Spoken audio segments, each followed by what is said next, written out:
ਸ਼ੇਰੇ Punjab radio ਸੁਣਨ ਵਾਲੇ ਸਾਰੇ ਸਰੋਤਿਆਂ ਦਾ ਮੈਂ ਸਮੀਰ ਕੌਸ਼ਲ ਹਾਰਦਿਕ ਨਿੱਘਾ ਸਵਾਗਤ ਕਰਦਾ ਇਸ ਪ੍ਰੋਗਰਾਮ ਦੇ ਵਿੱਚ ਜਿਸ ਦਾ ਨਾਮ ਹੈ ਦ ਸਮੀਰ ਕੌਸ਼ਲ ਸ਼ੋ। ਔਰ ਪ੍ਰੋਗਰਾਮ ਦੇ ਵਿੱਚ ਹੁਣ ਜਿਹੜੀ ਅਸੀਂ ਖਾਸ ਗੱਲਬਾਤ ਕਰਾਂਗੇ ਇਹ ਦਰਅਸਲ ਗੱਲਬਾਤ ਹੋਏਗੀ ਇੱਕ ਐਸਾ ਸਬਜੈਕਟ ਹੈ ਜਿਹੜਾ ਬਹੁਤ ਹੀ ਵਿਸ਼ਾਲ ਹੈ, ਬਹੁਤ ਹੀ ਵਾਸਟ ਹੈ।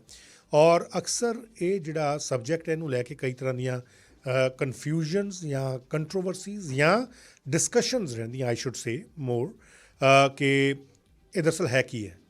ਕਿਉਂਕਿ ਇਹਦੀ ਕਈ ਡਿਫਰੈਂਟ ਫਾਰਮਸ ਜਿਹੜੀਆਂ ਕਈ ਵਾਰ ਪ੍ਰਚਲਿਤ ਕੀਤੀਆਂ ਜਾਂਦੀਆਂ ਜਾਂ ਦੱਸੀਆਂ ਜਾਂਦੀਆਂ, ਔਰ ਕਈ ਵਾਰ ਅਜਿਹਾ ਵੀ ਕਿਹਾ ਜਾਂਦਾ ਕਈ ਲੋਕਾਂ ਦੇ ਵੱਲੋਂ ਕਿ ਇਹ ਜਿਹੜੀ ਇਹ ਵਿੱਦਿਆ ਹੈ ਜਾਂ ਇਹ ਸਟੱਡੀ ਹੈ ਇਹ ਦਰਅਸਲ ਕੈਲਕੂਲੇਸ਼ਨਸ ਦੇ ਉੱਤੇ ਬੇਸਡ ਹੈ, ਮੈਥਮੈਟੀਕਲੀ ਕੁਝ ਕੈਲਕੂਲੇਸ਼ਨਸ ਨੇ ਉਹਨਾਂ 'ਤੇ ਬੇਸਡ ਹੈ।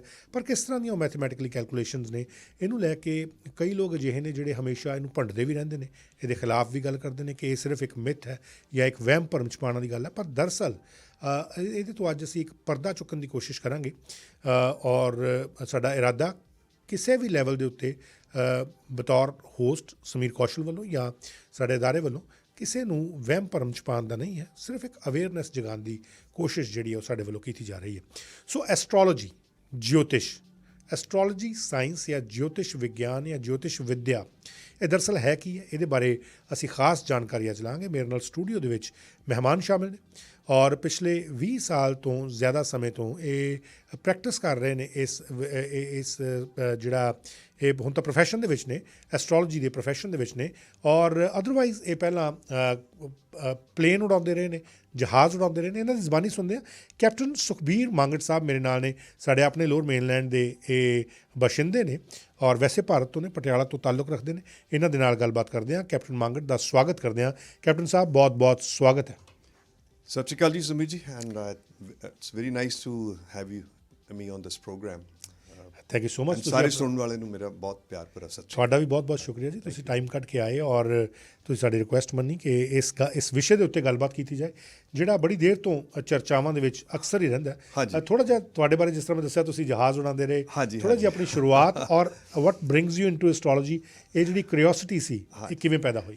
Very nice question. ਐਕਚੁਅਲੀ ਮੈਨੂੰ ਤਕਰੀਬਨ ਪੁੱਛਿਆ ਜਾਂਦਾ ਹੈਗਾ ਜੇ ਮੈਂ ਪਾਇਲਟ ਨਾ ਹੁੰਦਾ ਤਾਂ ਮੈਂ ਐਸਟਰੋਲੋਜਰ ਨਹੀਂ ਹੋਣਾ ਸੀਗਾ, ਕਿਉਂਕਿ ਪਾਇਲਟ ਹੋਣ ਕਾਰਨ ਅਸੀਂ ਜਿਹੜੀ ਫਲਾਈਂਗ ਕਰਦੇ ਹੈਗੇ ਆ ਤਾਂ it's all based on numbers and it's all calculation and astrology is also mathematical calculation. ਜਿਵੇਂ ਅਸੀਂ ਜਹਾਜ਼ ਚਲਾਉਣਾ ਹੈਗਾ ਤਾਂ ਸਾਨੂੰ ਇਹ ਪਤਾ ਹੁੰਦਾ ਹੈ ਕਿ ਇਹ ਜਹਾਜ਼ ਜਿਹੜਾ ਹੈਗਾ ਕਿੰਨੀ ਸਪੀਡ 'ਤੇ ਟੇਕ ਆਫ ਹੋਣਾ ਹੈ, ਕਿੰਨੀ ਸਪੀਡ 'ਤੇ ਲੈਂਡ ਹੋਣਾ ਹੈਗਾ, ਅਤੇ ਇਹਨੇ ਹਵਾ ਦੇ ਵਿੱਚ ਕਿੰਨਾ ਡਿਸਟੈਂਸ ਕਵਰ ਕਰਨਾ ਹੈਗਾ। ਏਅਰ ਸਪੀਡ ਡਿਫਰੈਂਟ ਹੁੰਦੀ ਹੈ, ਗਰਾਊਂਡ ਸਪੀਡ ਡਿਫਰੈਂਟ ਹੁੰਦੀ ਹੈਗੀ ਹੈ, ਠੀਕ ਹੈ ਨਾ। ਅਤੇ ਬਾਕੀ ਇਹ ਕਿ ਤੁਸੀਂ ਕਿਹੜੇ ਡਾਇਰੈਕਸ਼ਨ 'ਚ ਜਾਣਾ ਹੈਗਾ ਉਹ ਤੁਹਾਨੂੰ ਕੰਪਸ ਦੱਸਦਾ ਹੈਗਾ। ਉਹ ਤੁਹਾਨੂੰ ਡਿਗਰੀਜ਼, ਮਿੰਟਸ ਐਂਡ ਸੈਕਿੰਡਸ ਜਿਹੜੇ ਹੈਗੇ ਨੇ ਅਰਾਊਂਡ ਆਪਣੇ 360 ਡਿਗਰੀਜ਼ ਦਾ ਰੇਡੀਅਸ ਹੈਗਾ। ਕਿਉਂਕਿ ਉੱਤੇ ਕੋਈ ਚੌਂਕ ਨਹੀਂ ਬਣੇ, ਇੰਟਰਸੈਕਸ਼ਨ ਨਹੀਂ ਹੈਗਾ ਉੱਥੇ। ਇੱਥੋਂ ਸੱਜੇ ਮੋੜ ਲਓ ਤੇ ਇੱਥੋਂ ਖੱਬੇ ਚੱਲ ਜਾਓ, ਨਹੀਂ ਹੈਗਾ। ਇਹ ਲੈਟੀਟਿਊਡ ਐਂਡ ਨੌਰਥ ਸਪੀਡਸ ਜਿਹੜੀ ਹੈ ਐਗਜ਼ੈਕਟਲੀ। ਸੋ ਸਾਨੂੰ ਆਪਣੇ ਫਿਕਸ ਲੈਣੇ ਪੈਂਦੇ ਸੀਗੇ, ਜਿਵੇਂ GPS ਦੇ ਵਿੱਚ ਅੱਜ ਕੱਲ੍ਹ ਹੈਗਾ ਲੈਟੀਟਿਊਡ ਤੇ ਲੌਂਗੀਟਿਊਡ, ਤਾਂ ਲੋਕਾਂ ਨੂੰ ਹੁਣ ਪਤਾ ਲੱਗਿਆ ਹੈਗਾ। ਅਸੀਂ ਬਹੁਤ ਦੇਰ ਤੋਂ ਪਹਿਲਾਂ ਇਹਦੀ ਸਾਨੂੰ ਬੇਸਿਕ ਸਟੱਡੀ ਜਿਹੜੀ ਹੈਗੀ ਏਵੀਏਸ਼ਨ ਦੇ ਵਿੱਚ ਸਾਨੂੰ ਪਹਿਲਾਂ ਕਰਾਉਂਦੇ ਨੇ, ਠੀਕ ਹੈ। ਹੁਣ ਜਹਾਜ਼ ਦੀ ਜਿਹੜੀ ਸਪੀਡ ਹੈ, ਟੇਕ ਆਫ ਹੈ, ਸਾਰਾ ਕੁਛ ਹੈਗਾ ਅਤੇ ਉਹਦਾ ਡਿਸਟੈਂਸ ਕਵਰਡ ਹੈਗਾ, ਠੀਕ ਹੈ ਨਾ, ਉਹਦਾ ਆਪਾਂ ਨੂੰ ਪਤਾ। ਅਤੇ ਜਿਹੜਾ ਐਸਟਰੋਲੋਜੀ ਦੇ ਵਿੱਚ ਹੈਗਾ ਉਹਦੇ ਵਿੱਚ ਵੀ ਇਹ ਕਿ ਜਿਹੜੇ ਪਲੈਨਟਸ ਨੇ ਮੂਵ ਕਰਦੇ ਰਹਿੰਦੇ ਨੇ ਅਤੇ ਉਹ ਕਿਹੜੀ ਸਪੀਡ 'ਤੇ ਮੂਵ ਕਰਦੇ ਨੇ ਉਹਦੀ ਕੈਲਕੂਲੇਸ਼ਨ ਬਹੁਤ ਜ਼ਰੂਰੀ ਹੈਗੀ ਹੈ। ਉਹ ਕੈਲਕੂਲੇਸ਼ਨ ਬੇਸਡ ਔਨ ਦਾ ਤੁਹਾਡੀ ਕੰਪਸ 'ਤੇ ਹੈਗੀ ਹੈ, ਉਹ ਡਿਗਰੀਜ਼ 'ਚ ਹੈਗੀ ਹੈ, ਨਾ ਕਿ ਸਾਡੀ ਕਿ ਇੰਨੇ ਮੀਲ 'ਤੇ ਪਲੈਨਟ ਬੈਠਾ ਜੀ ਤਾਂ ਇੰਨੀ ਦੂਰ ਬੈਠਾ ਹੈਗਾ, 10 ਕਰੋੜ ਮੀਲ ਤੁਹਾਡਾ ਸੂਰਜ ਬੈਠਾ ਹੈਗਾ ਇੱਥੋਂ ਧਰਤੀ ਤੋਂ, ਉਹ ਨਹੀਂ ਹੈਗਾ। ਮੇਨ ਹੈਗਾ ਕਿ how they are moving around based on where we are on this earth, geocentric, ਠੀਕ ਹੈ ਨਾ।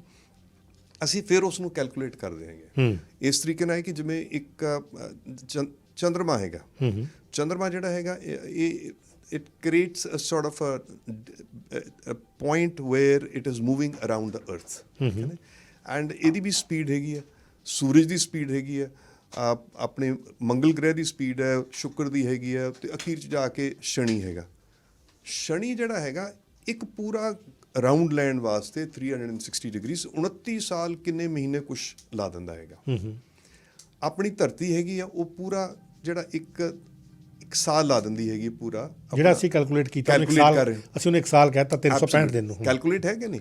ਤੇ ਜੇ ਧਰਤੀ ਦੀ ਕੈਲਕੂਲੇਸ਼ਨ ਹੈ ਤਾਂ ਬਾਕੀ ਪਲੈਨਟਸ ਵੀ ਕੈਲਕੂਲੇਸ਼ਨ। ਅਸੀਂ ਤਾਂ ਸਿਰਫ ਉਸ ਕੈਲਕੂਲੇਸ਼ਨ ਨੂੰ ਦੇਖ ਕੇ ਚੱਲਦੇ ਹੈਗੇ ਆ, ਤੇ ਉਸ ਦੇ ਪਿੱਛੇ ਜਿਹੜੇ ਤਾਰੇ ਹੈਗੇ ਨੇ, ਉਹ ਤਾਰਿਆਂ ਦਾ ਜਿਹੜਾ ਤੁਹਾਡਾ ਇੱਕ ਫੋਰੈਸਟ ਹੈਗਾ, ਉਹਨੂੰ ਅਸੀਂ ਉਹਦੇ ਪਿੱਛੇ ਉਹਦੀ ਜਿਹੜੀ ਕੈਲਕੂਲੇਸ਼ਨ ਦੇਖ ਕੇ ਚੱਲਦੇ ਹੈਗੇ, ਉਸ ਨੂੰ ਵੀ ਅਸੀਂ ਡਿਵਾਈਡ ਕਰ ਦਿੰਦੇ ਹੈਗੇ। ਜਿਹੜੀ ਉਸ ਨੂੰ ਅਸੀਂ ਕਹਿੰਦੇ ਨਕਸ਼ਤਰ, ਕੌਨਸਟੇਲੇਸ਼ਨਸ। ਤਕਰੀਬਨ there are 27 ਕੌਨਸਟੇਲੇਸ਼ਨਸ ਅਸੀਂ ਜਿਹੜੇ ਜਿਹਦੇ ਥਰੂ ਅਸੀਂ ਕੈਲਕੂਲੇਸ਼ਨਸ ਕਰਦੇ ਹਾਂ। ਹਰੇਕ ਦਾ ਨਾਂ ਹੈਗਾ, ਹਰੇਕ ਦੀ ਨੇਚਰ ਹੈਗੀ ਹੈ, ਹਰੇਕ ਦੀ ਯੋਨੀ ਹੈਗੀ ਹੈ, ਠੀਕ ਹੈ ਨਾ। ਐਂਡ ਉਸ ਦੇ ਬੇਸ ਦੇ ਉੱਤੇ ਸਾਨੂੰ ਇਹ ਪਤਾ ਲੱਗਦਾ ਹੈ ਇਹ ਗ੍ਰਹਿ ਕਿਹੜੇ ਵੇਲੇ ਕਦੋਂ ਪਹੁੰਚੂਗਾ, ਕਦੋਂ ਨਹੀਂ। ਸੋ ਐਸਟ੍ਰੋਲੋਜੀ ਨੂੰ ਅਸੀਂ ਇੱਕ ਸਟੱਡੀ ਕਹਿ ਸਕਦੇ ਹਾਂ, ਇੱਕ ਵਿਦਿਆ ਕਹਿ ਸਕਦੇ ਹਾਂ, ਜਾਂ ਕਿ ਸਾਇੰਸ ਹੈ? ਨਹੀਂ, it is first of all it's a study, ਠੀਕ ਹੈ ਨਾ। ਸਾਇੰਸ ਵੀ ਜਿਹੜੀ ਹੈਗੀ ਜਦੋਂ ਪ੍ਰੂਵ ਹੋ ਜਾਂਦੀ ਹੈ ਉਦੋਂ ਕਹਿੰਦੇ ਸਾਇੰਟੀਫਿਕ ਹੈਗਾ। ਸੋ ਇਹ ਸਾਇੰਟੀਫਿਕ ਹੈ? It is scientific, absolutely it's scientific. Anybody can sit and talk it scientific and understand it. ਪਹਿਲੀ ਗੱਲ ਤਾਂ ਅੰਡਰਸਟੈਂਡਿੰਗ ਨਹੀਂ ਆਪਣੇ ਲੋਕਾਂ ਨੂੰ, ਬਿਕੋਜ਼ ਇਹਦੇ 'ਚ ਬਹੁਤ ਲੰਬੀ ਪੜ੍ਹਾਈ ਹੈਗੀ ਹੈ। ਕੱਲੀ ਇਹ ਨਹੀਂ ਕਿ ਸਾਡੇ ਗ੍ਰਹਿ ਹੈਗੇ ਨੇ 7 ਗ੍ਰਹਿ ਨੇ ਤੇ 2 ਰਾਹੂ ਕੇਤੂ ਹੋ ਗਏ, 9 ਗ੍ਰਹਿ ਹੋ ਗਏ ਤੁਹਾਡੇ, ਉਹਨਾਂ ਦੇ ਬੇਸ ਦੇ ਉੱਤੇ ਕਹਿ ਦਈਏ ਰਾਹੂ ਇੱਥੇ, ਮੰਗਲ ਇੱਥੇ, ਸ਼ਨੀ ਇੱਥੇ ਹੈਗਾ। ਇਹ ਤਾਂ ਐਕਟਰਸ ਨੇ, ਠੀਕ ਹੈ। ਉਹਦੇ ਪਿੱਛੇ ਜਿਹੜੀ ਡਾਇਰੈਕਸ਼ਨ ਦੇਣੀ ਉਹ ਨਕਸ਼ਤਰ ਨੇ ਦੇਣੀ ਹੈਗੀ।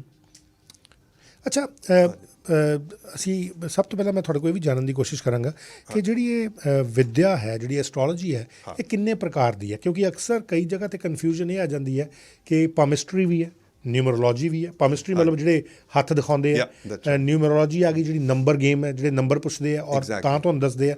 ਫਿਰ ਫੇਸ ਰੀਡਿੰਗ ਜਾਂ ਮੱਥਾ ਪੜ੍ਹਦੇ ਆ, ਕਈ ਲੋਕ ਐਸਾ ਵੀ ਕਹਿੰਦੇ ਆ। ਅੱਜ ਕੱਲ੍ਹ ਤਾਂ ਇੱਕ ਸਾਊਥ ਇੰਡੀਆ ਦੇ ਵਿੱਚ ਨਾੜੀ ਦੇਖ ਕੇ ਵੀ ਨਾੜੀ ਵਾਲੇ ਵੀ ਦੱਸਦੇ ਆ। ਅੱਛਾ, ਇੱਕ ਇਸ ਤੋਂ ਇਲਾਵਾ ਇੱਕ ਹੋਰ ਫਾਰਮ ਹੈ ਜੀ ਲਾਲ ਕਿਤਾਬ। ਮੈਨੂੰ ਇਹ ਦੱਸੋ ਕਿ ਕੀ ਇਹ ਸਾਰੇ ਜਿਹੜੇ ਹੈ ਇਹ ਐਸਟ੍ਰੋਲੋਜੀ ਦੀਆਂ ਡਿਫਰੈਂਟ ਫਾਰਮਸ ਹੈ ਜਾਂ ਕਿ ਇਟ ਇਜ਼ ਸਮਥਿੰਗ ਐਲਸ? ਦੇਖੋ, ਐਸਟ੍ਰੋਲੋਜੀ ਜਿਹੜੀ Vedic astrology is the thing first of all. ਇਹ ਸਾਰੀਆਂ ਬਾਕੀ ਬ੍ਰਾਂਚਸ ਨੇ ਉਹਦੀਆਂ।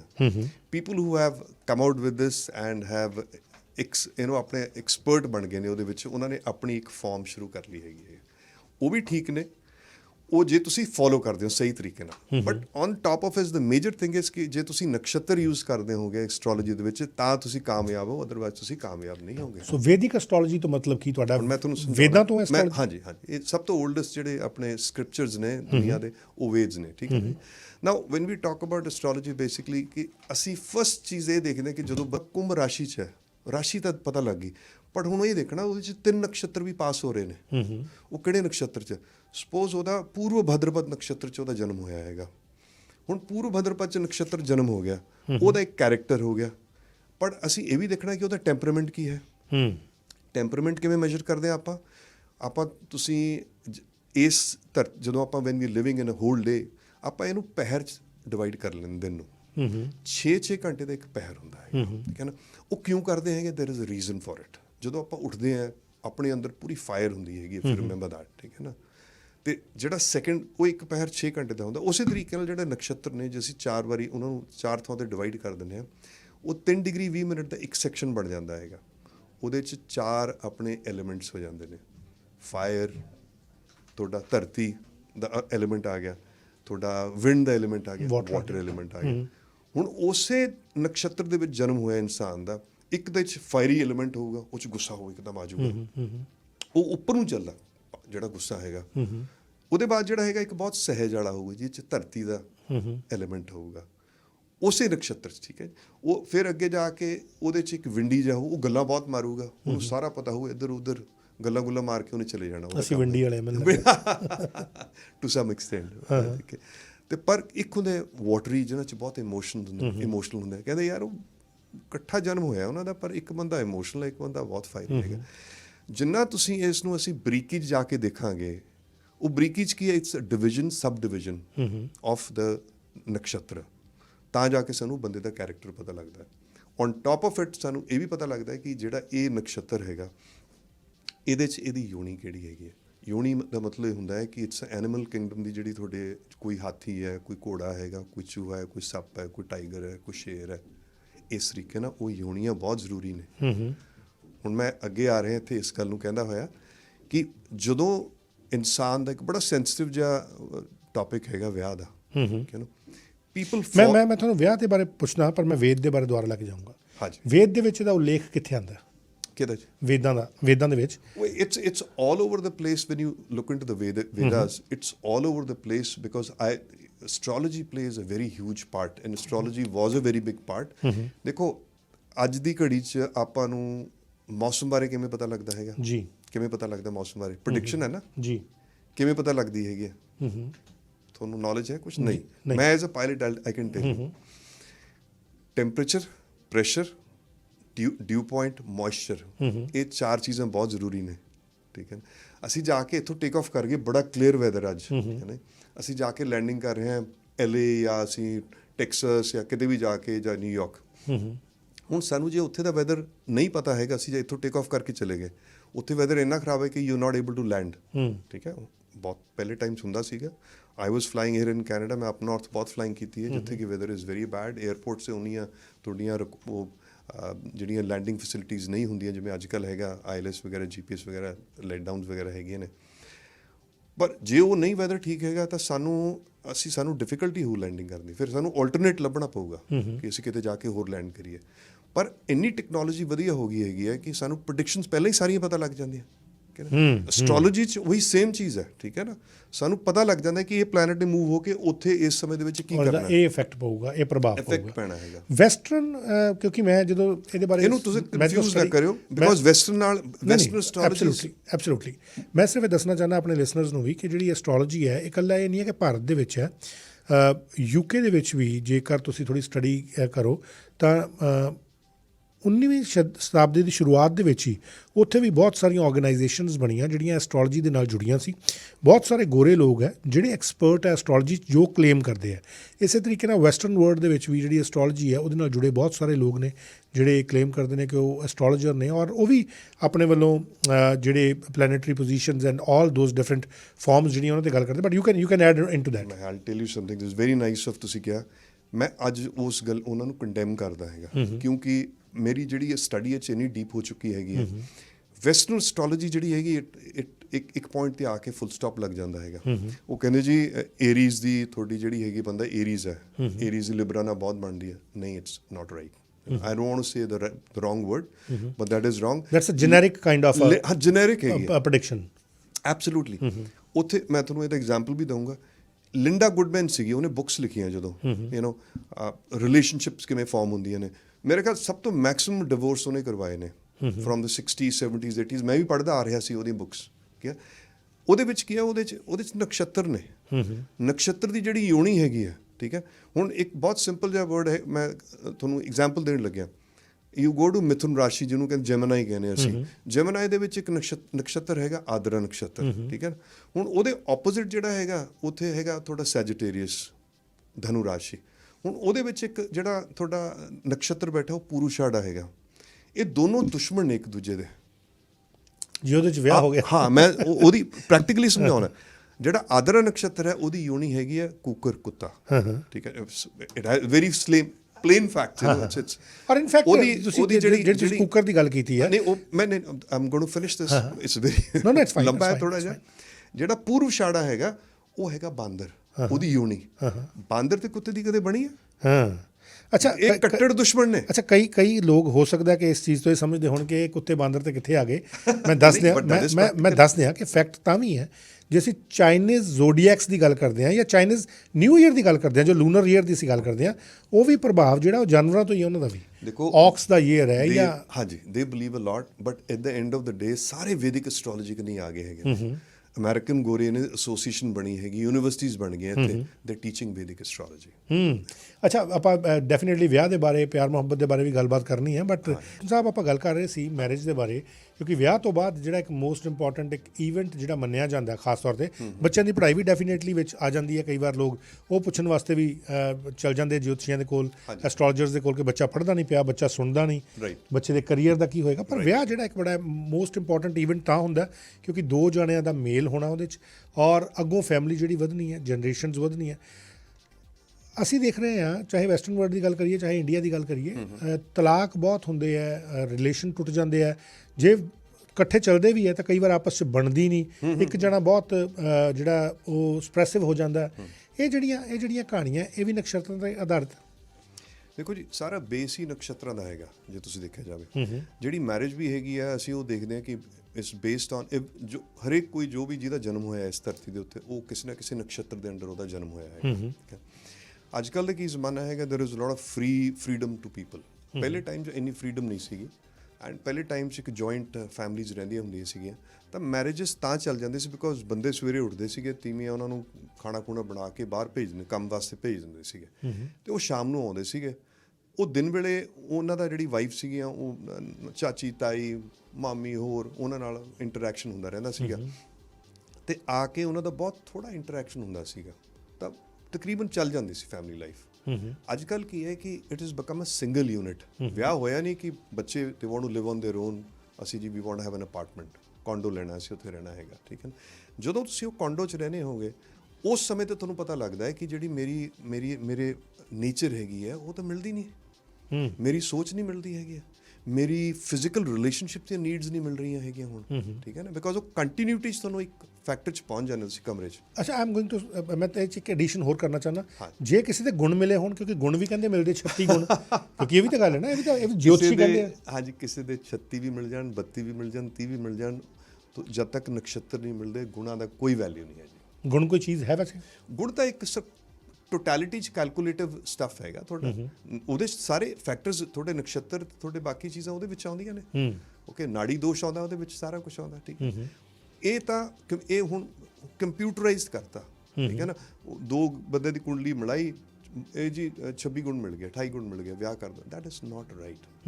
ਜਿਹੜਾ ਐਸਟ੍ਰੋਲੋਜਰ ਹੈ he has to get into the detail part of things.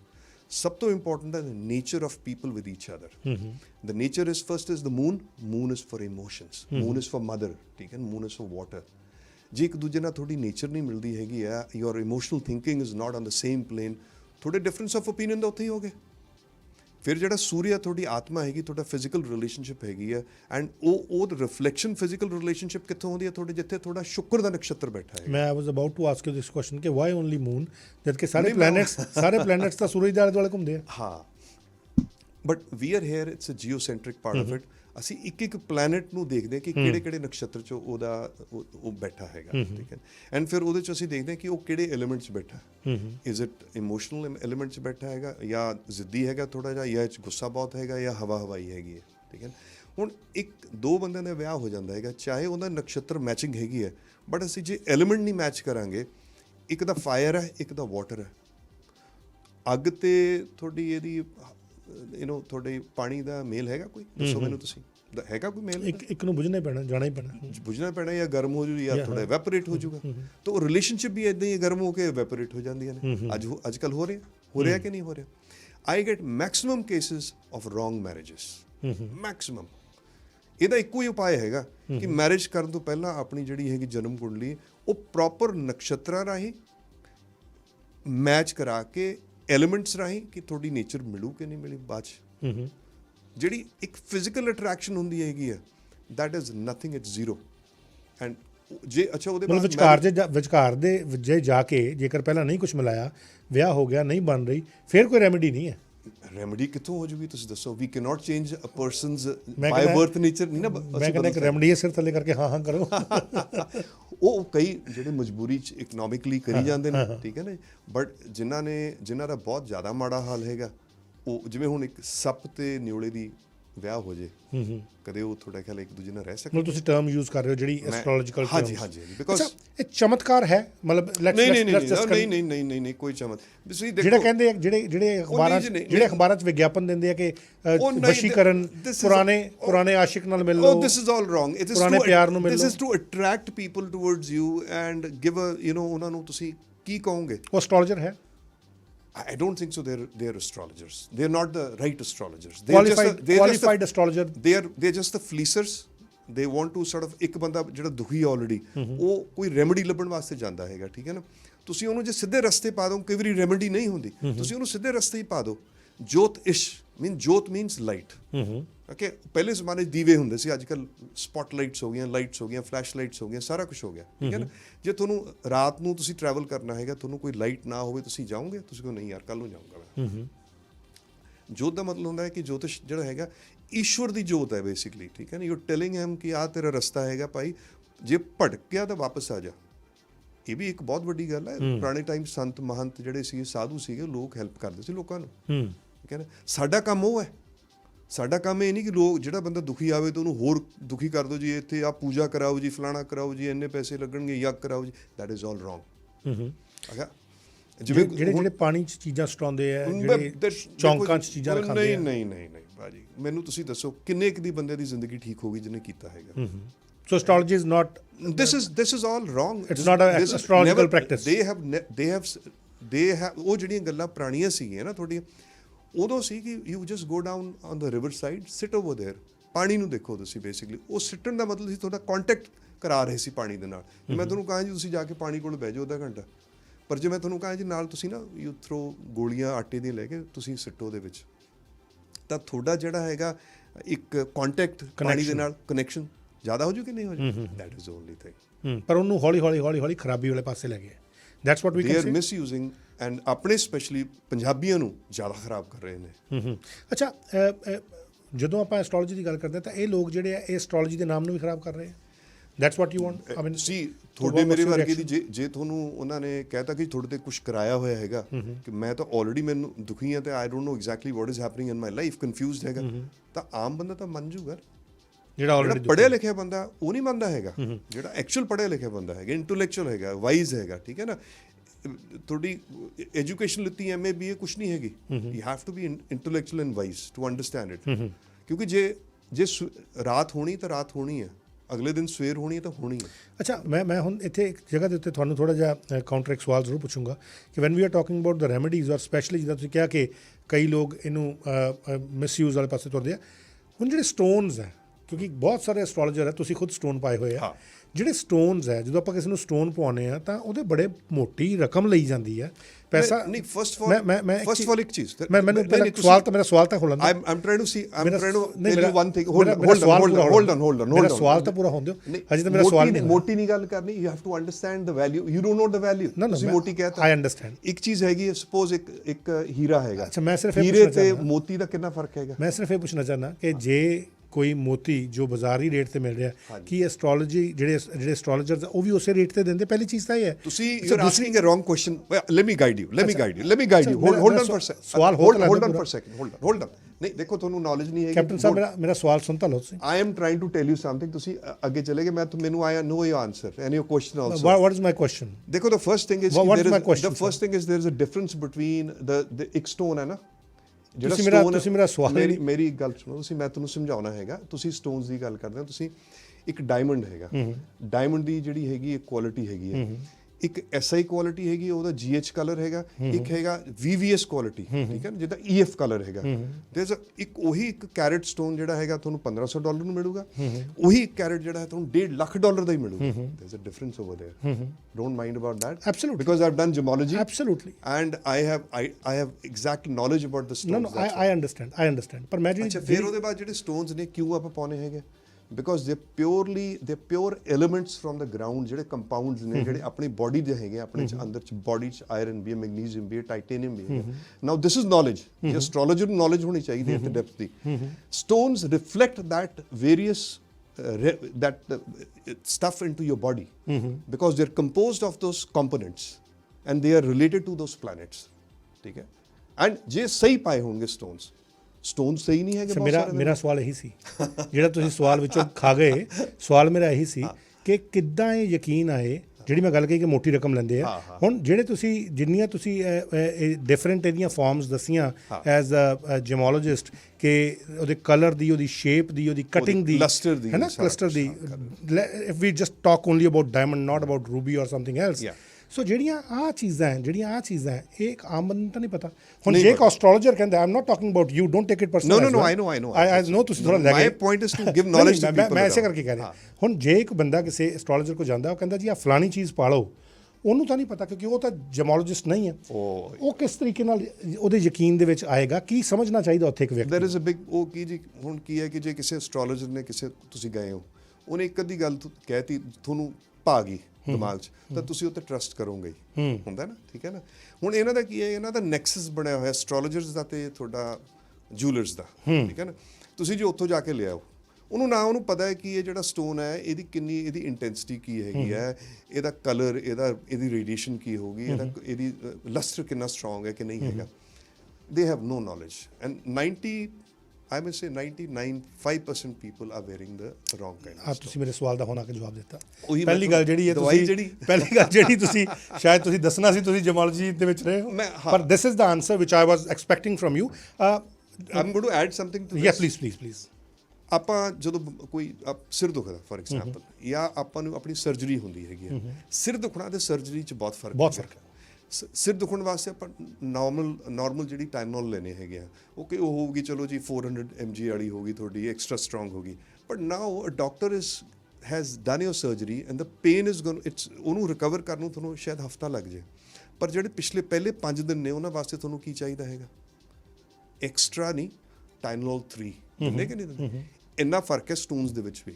ਹੁਣ ਇਹ ਆਮ ਬੰਦਿਆਂ ਨੂੰ ਸਿਰਫ ਲਿਖਿਆ ਪੜ੍ਹ ਲਿਆ ਕਿ ਜੀ ਇਸ ਦੀ ਆਹ ਗ੍ਰਹਿ ਦੀ ਰਾਸ਼ੀ ਹੈ ਲਗਨ ਦਾ 5ਵੇਂ ਸਥਾਨ ਦਾ 9ਵੇਂ ਸਥਾਨ ਦਾ ਸਟੋਨ ਦੇ ਦਿੰਦੇ ਪੁੱਠੇ ਵੀ ਪੈ ਜਾਂਦੇ ਸਟੋਨ ਬਿਲਕੁਲ ਪੈਂਦੇ ਨੇ।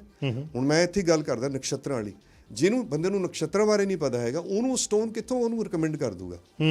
ਹੁਣ ਫੋਰ ਐਗਜ਼ਾਮਪਲ ਜੇ ਤੁਹਾਡਾ ਆਈ ਜਸਟ ਸੇ ਕਿ your date of birth in so and so ਠੀਕ ਹੈ ਤੁਹਾਡਾ ਨਕਸ਼ਤਰ ਵਿਸ਼ਾਖਾ ਹੈਗਾ ਉਹ ਹੁਣ ਕਿਹੜੇ ਐਲੀਮੈਂਟ 'ਚ ਬੈਠਾ ਸਾਨੂੰ ਉਹ ਵੀ ਦੇਖਣਾ ਪੈਂਦਾ ਹੈ ਕਿ ਉਹ ਉਹਨੂੰ ਸਟੋਨ ਸੂਟ ਕਰੂ ਕਿ ਨਹੀਂ ਕਰੂਗਾ।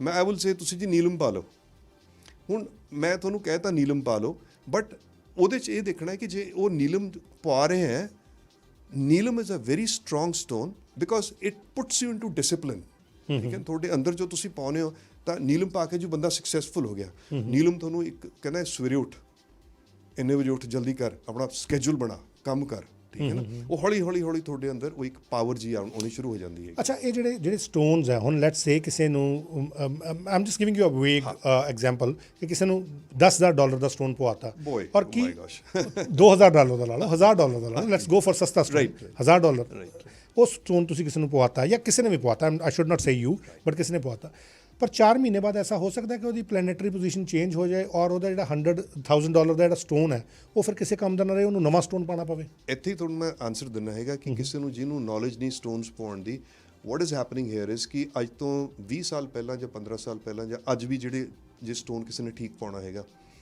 Nobody is going to tell that person ਇਹ ਕੀ ਹੈ ਕਿ ਇਹਨਾਂ ਦਾ ਜਿਹੜਾ ਨੈਕਸਸ ਹੈਗਾ ਜੂਲਰਸ ਦਾ ਤੇ ਤੁਹਾਡੇ ਐਸਟ੍ਰੋਲੋਜਰਸ ਜਾਂ ਸੋ ਕਾਲ ਜੋਤਿਸ਼ ਬੈਠੇ ਨੇ ਤੁਹਾਡੇ ਉਹਨਾਂ ਦਾ ਕੀ ਹੈ ਕਿ ਉਹ ਕਹਿੰਦੇ ਜੀ ਇਹਨੂੰ ਤੁਸੀਂ ਸਾਲ ਵਾਸਤੇ ਪਵਾ ਦਿਓ ਇਹ ਜੀ 4 ਸਾਲ ਬਾਅਦ ਇਹ ਤਾਂ ਖਤਮ ਹੋ ਗਿਆ ਇਹ ਨਹੀਂ ਹੁੰਦਾ ਹੈਗਾ ਜੇ ਨਕਸ਼ਤਰਾਂ ਦੇ ਨਾਲ ਪ੍ਰੋਪਰ ਹੈ ਸਟੋਨ ਜਿਹੜਾ ਪਾਇਆ ਹੋਇਆ ਉਹ ਤੁਸੀਂ ਪਾ ਕੇ ਰੱਖਦੇ ਹੋਗੇ ਉਹਦਾ ਇਫੈਕਟ ਹੈ ਇੰਪੈਕਟ ਹੈਗਾ but there are certain kind of conditions when a person is going through he needs to wear that stone for 8 months or 1 year we do recommend that ਠੀਕ ਹੈ ਨਾ ਕਿਉਂਕਿ ਜੇ ਸ਼ਨੀ ਹੈ ਉਹ ਇੱਕ ਨਕਸ਼ਤਰ ਦੇ ਵਿੱਚ 1 ਸਾਲ ਲਾਉਂਦਾ ਹੈ ਉਹਨੂੰ ਪਾਰ ਕਰਨ ਵਾਸਤੇ ਠੀਕ ਹੈ।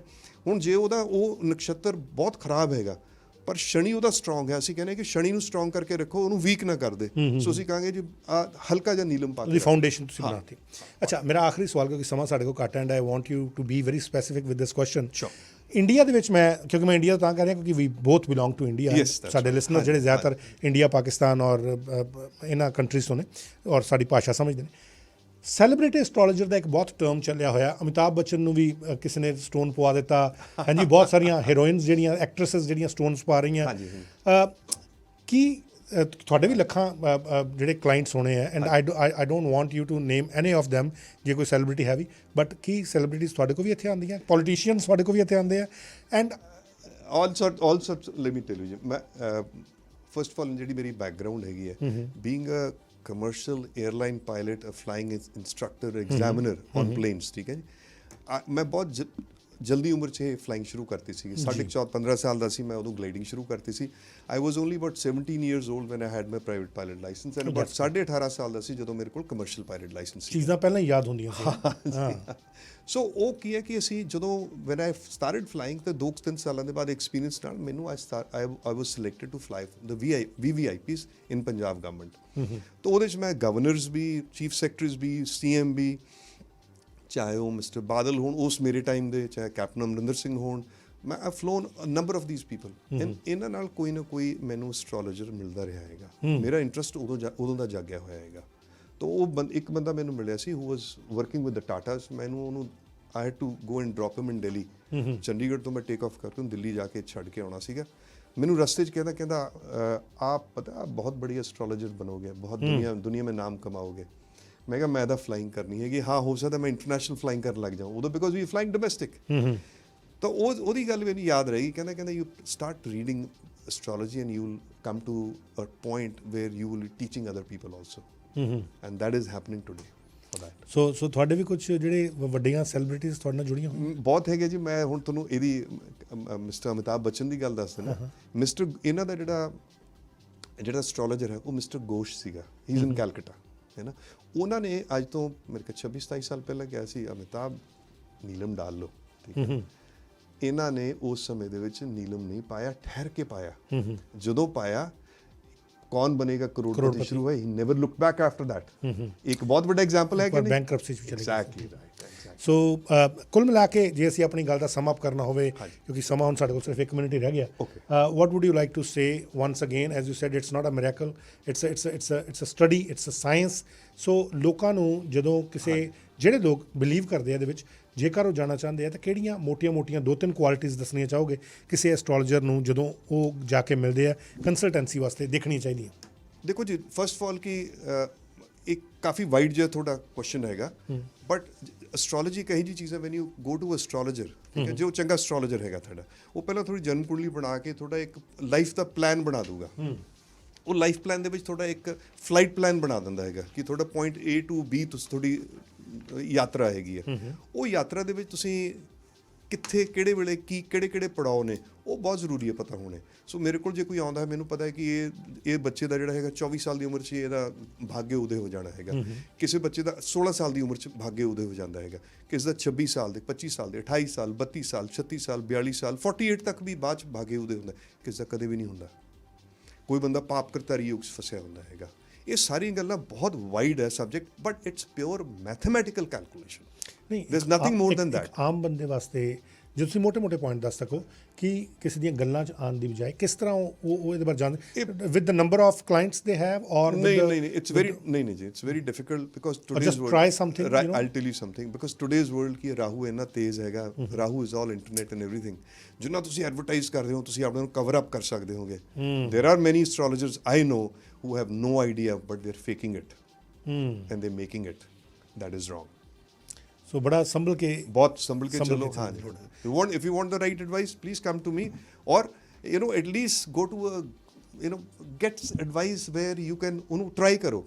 ਉਹ ਜੇ ਤੁਹਾਨੂੰ ਠੀਕ ਗੱਲਾਂ ਦੱਸਦਾ ਤਾਂ ਕਰੋ, ਉਹਦੇ ਨਾਲ ਜਾਓ ਤੁਸੀਂ, otherwise so don't give all your secrets and ਨਹੀਂ ਅਗਲੇ ਨੂੰ ਕਹੋ ਮੈਨੂੰ ਦੱਸ ਦਿਓ। ਜੇ ਮੇਰੇ ਕੋਲ ਕੋਈ ਆਉਂਦਾ, I tell them ਮੈਨੂੰ ਕੁਝ ਨਹੀਂ ਦੱਸਣਾ ਤੁਸੀਂ, I will tell you everything। That's great. That's good. Thank you so much, Captain Mangat. Thank you and it was really a lovely discussion with you, and we I'm will so definitely happy to sort of talk to you and to my people around here ਤੇ ਜਿਨ੍ਹਾਂ ਨੂੰ knowledge ਮਿਲੇ, ਕਿਉਂਕਿ ਮੈਂ ਉੱਥੇ ਹੀ ਥੋੜਾ step ਇਨ ਕਰ ਗਿਆ ਜਦੋਂ ਸਟੋਨਸ ਦੀ ਗੱਲ ਹੈ, because I have done all the courses with me। That's perfect not it's ਕੋਈ ਬਿਗ ਡੀਲ ਨਹੀਂ ਹੈ। ਅਸੀਂ ਕੋਸ਼ਿਸ਼ ਕਰਾਂਗੇ ਇੱਕ ਵਾਰ ਫਿਰ ਤੁਹਾਨੂੰ ਬੁਲਾਈਏ ਔਰ ਕੋਸ਼ਿਸ਼ ਕਰੀਏ ਕੁਝ ਲੋਕਾਂ ਦੇ ਸਵਾਲਾਂ ਦੇ ਜਵਾਬ ਵੀ we will do it next time। Thank you so much। ਸਤਿ ਸ਼੍ਰੀ ਅਕਾਲ ਜੀ। ਔਰ ਸਾਰਿਆਂ ਨੂੰ ਬਹੁਤ ਧੰਨਵਾਦ